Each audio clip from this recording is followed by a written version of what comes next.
नमस्कार दोस्तों। आज के हमारे इस वीडियो लेक्चर में हम डिस्कस करेंगे इंडियन एविडेंस एक्ट 1872 में सेक्शन 9 के बारे में। तो ये वीडियो के पीछे मेरा पर्पस है कि मैं इस सेक्शन की बेयर एक्ट की लैंग्वेज को आपको एक सिंपल वे में समझा सकूं। डे टू डे लाइफ में जो इंसिडेंसेस हमारे सामने हो रहे हैं उन्हें अपनी एग्जाम्पल में कोट करके इस सेक्शन पे आपका होल्ड स्ट्रॉन्ग कर सकूं, जिससे आपको इस सेक्शन में कभी कंफ्यूजन ना हो। तो आइए वीडियो स्टार्ट करते हैं।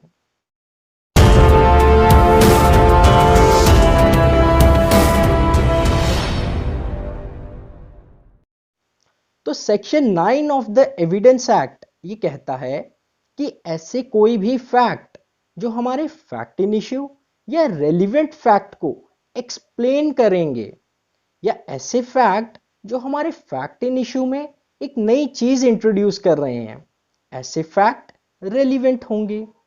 ऐसे फैक्ट को हम एज एन एविडेंस कोर्ट में दे सकते हैं।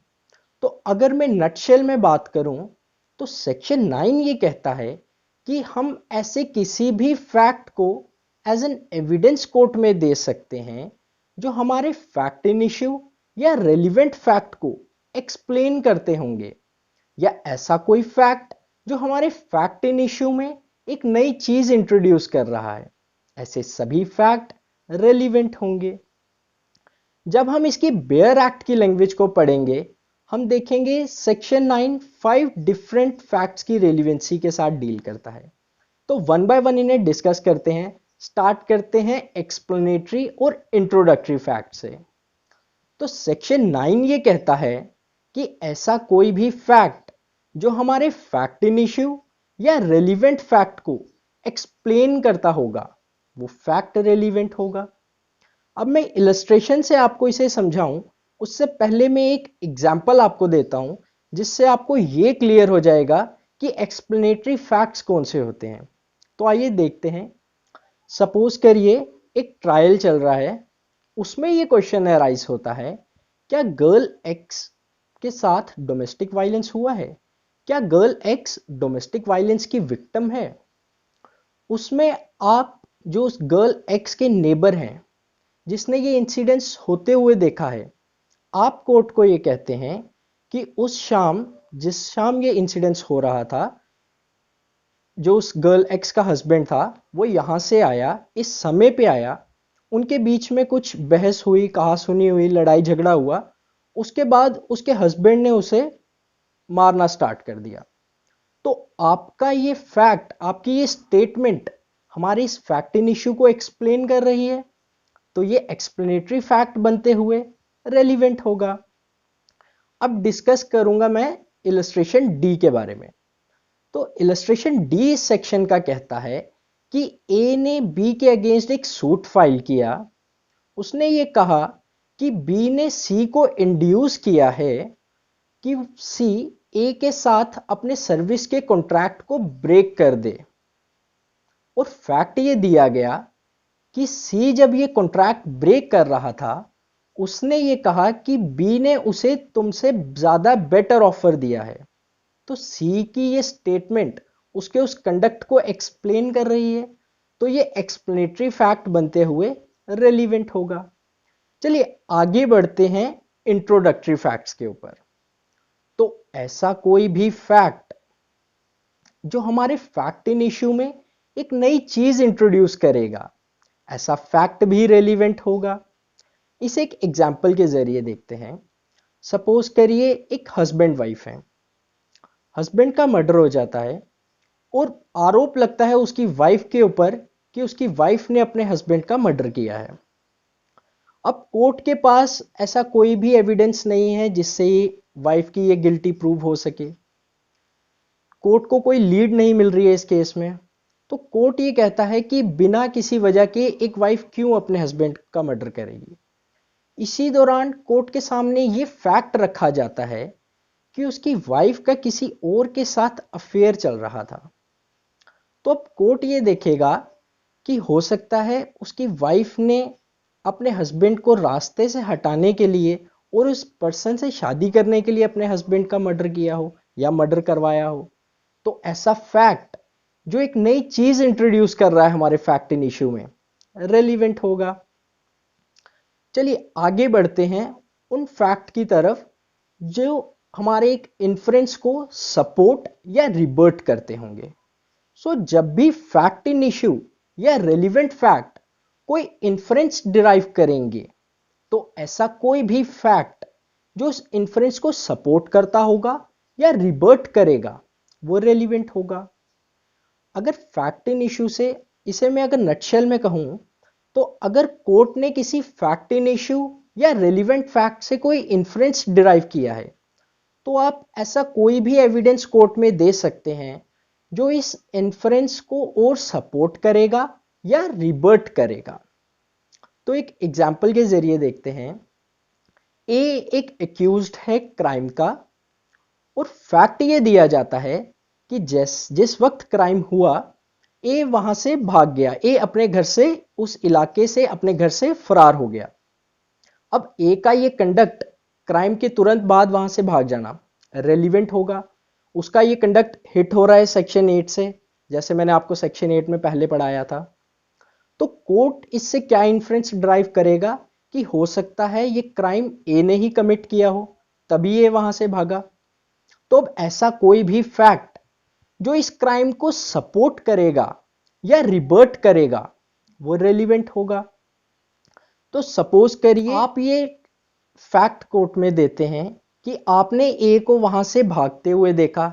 ए वहां से बड़ी हड़बड़ाहट में सबसे छुपते हुए तेज तेज रेलवे स्टेशन की तरफ भाग रहा था। तो आपका ये फैक्ट उस इन्फ्रेंस को सपोर्ट कर रहा है, तो ये एडमिसिबल होगा।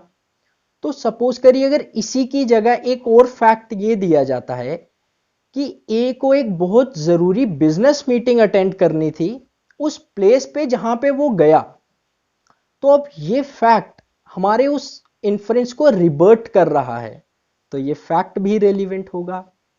अब मैं आगे बढ़ूं इससे पहले एक लीडिंग केस के ऊपर डिस्कशन कर लेते हैं। Matru versus state of Uttar Pradesh, ये 1971 में सुप्रीम कोर्ट से डिसाइड हुआ था। तो इस केस के फैक्ट्स ऐसे थे कि एक पर्सन अपने दोस्त के साथ, एक विक्टिम अपने दोस्त के साथ कंप्लेन करवाने के लिए पुलिस स्टेशन जाता है। इन्वेस्टिगेशन के दौरान पुलिस को उसी के दोस्त के ऊपर शक होने लगता है कि क्राइम शायद इसी ने किया है। और जब उसके दोस्त को यह बात पता चलती है, तो वो अपने घर से, उस एरिया से फरार हो जाता है। तो ऑनरेबल सुप्रीम कोर्ट ने इसमें यह कहा था कि जब भी किसी एक ले मैन को ऐसा लगता है कि कोर्ट का शक उसके ऊपर आ रहा है, तो वो वहां से भाग जाएगा। ये एक नेचुरल टेंडेंसी है, ये एक ह्यूमन टेंडेंसी है कि वो अपने आप को बचाने के लिए वहां से भाग जाएगा, छुप जाएगा। तो इससे हम ये कंक्लूजन नहीं लगा सकते कि क्राइम उसी पर्सन ने किया है। हाँ, हम इन्फ्रेंस जरूर ड्राइव कर सकते हैं कि हो सकता है ये क्राइम उसी पर्सन ने किया हो, बट हम इस कंक्लूजन पे नहीं पहुंच सकते कि क्राइम इसी ने ही किया है। चलिए आगे बढ़ते हैं उन फैक्ट्स की तरफ जो एक आइडेंटिटी को इस्टेब्लिश करेंगे। तो ऐसा कोई भी फैक्ट जो एक पर्सन या एक थिंग की आइडेंटिटी को इस्टेब्लिश करेगा, ऐसा फैक्ट भी रेलिवेंट होगा। तो सपोज करिए इसमें एक एग्जांपल देखते हैं। आपका कोई व्हीकल चोरी हो गया है, आप पुलिस में कंप्लेन कराते हैं। पुलिस कुछ दिन बाद आपके उस व्हीकल को चोरों से रिकवर करती है, आपको बुलाया जाता है। आप उस व्हीकल को एग्जामिन करते हैं और कहते हैं कि ये मेरा ही व्हीकल है। तो ऐसा कोई भी फैक्ट जो किसी भी थिंग की आइडेंटिटी को इस्टेब्लिश करेगा, ऐसा फैक्ट भी रेलिवेंट होगा। उसी तरीके से ऐसा कोई भी फैक्ट जो एक पर्सन की आइडेंटिटी को इस्टेब्लिश करेगा, वो फैक्ट भी रेलिवेंट होगा। अब आपके माइंड में ये क्वेश्चन आएगा कि ऐसे कौन से फैक्ट्स होते हैं जो एक पर्सन की आइडेंटिटी को इस्टेब्लिश करते हैं। तो आपने कई बार क्राइम सीन्स पे देखा होगा कि पुलिस क्राइम सीन से एक्यूज के फिंगरप्रिंट्स लेती है, फिर जो सस्पेक्टेड होते हैं उनके फिंगरप्रिंट से उस एक्यूज के फिंगरप्रिंट्स को मैच किया जाता है।